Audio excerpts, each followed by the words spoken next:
Kaiser Nyantsumba, who is the CEO of SABC. Thank you. Thank you very much You're for joining welcome, us here in the program. You offered 10%. Is that correct? Was that well, what was on the table? yes, indeed we did. The initial offer was 6.1% at a time when NUMSA had come in at 15%.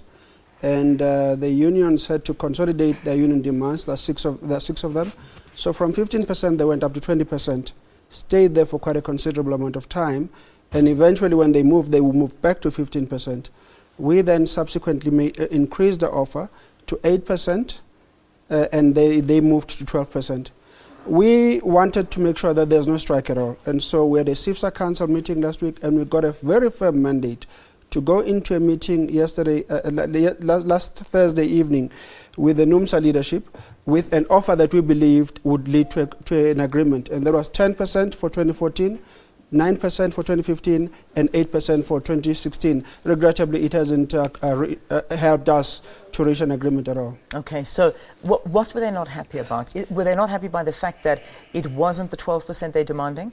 Well, you see, it was, we were very clear that we had made it possible for the NUMSA leadership to be able to claim that it had managed to get for its members the 10% that it required, double-digit inflation, double-digit increase in 2014. But other things came into the picture, things that we could do very little about, if at all anything. These were the labor, labor issue of labor brokers and the youth wage subsidy. Now, those are laws or pieces of legislation put in place by the government of this country, for which many people have voted. Now, once there's a piece of legislation in place, we oblige by ensuring that our members respect the law. If there's any unhappiness with a piece of legislation, the appropriate entity to lobby would be the government of the day. Now, we know that NUMSA and other unions have been against these pieces of legislation, and they've lobbied the government, and they've failed. So we find it as very, very unfair to have those demands being placed before employers when we can do nothing about them. Okay, so does there appear to be hope on the horizon or not? Because, I mean, Thursday was a meeting, you felt confident. I mean, 10% is the double digits they were demanding, not necessarily the figure they were demanding. Indeed, but, yes. but do you feel confident we're reaching the end, or not really? Well, Leanne, we made the very best possible offer we could make. And we certainly hope that that deal that offer that we made will make it possible for us to conclude an agreement. We certainly hope that these other matters, that I've spoken about, that we can do nothing about, will be removed from the table so that it will be possible for us to reach a deal. We have to reach a deal at some stage. We certainly hope that it will not be weeks and months before a deal is struck, as was the case in the platinum sector. Our economy is bleeding. The longer the strike goes on, the more the economy gets affected. And other sectors, auto manufacturing, construction, mining, are also affected. So we certainly hope that even at this relatively late stage, it will be possible in the course of the week to have an agreement reached. Yeah. You know, you have NUMSA making comments, and understandably so to a certain extent, where they say whether the economy is bleeding or not, it doesn't matter to their members because they don't feel the benefits of a good or a bad economy. It doesn't matter to them. They just want the money. And I think at the end of the day, I mean, we learned our lesson from what was happening with the AMCU strike. They didn't care whether the economy was bleeding, and it was bleeding at the time.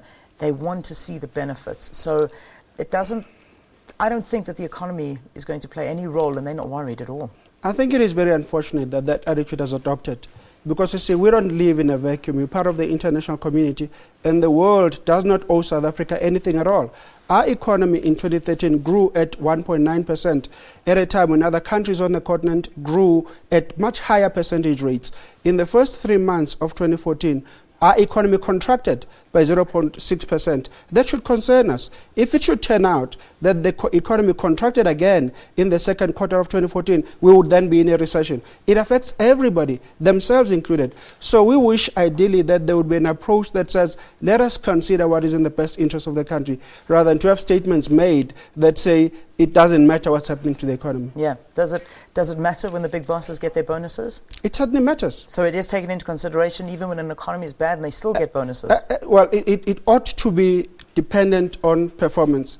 But I must tell you that in the metals and engineering sector, the kinds of things you're talking about do not obtain. We have companies that are listed on the stock exchange and elsewhere, but the vast majority of the metals and of the steel and engineering industries Federation of Southern Africa are companies that are owned by most of the people managing them, and there would be companies that employ between 20 and 30 and 50 people. So they are relatively small companies. Yeah, most of them are hurting, and most of them, in fact, are hardly able to meet their obligations and are considering downsizing. Let's leave it there for now.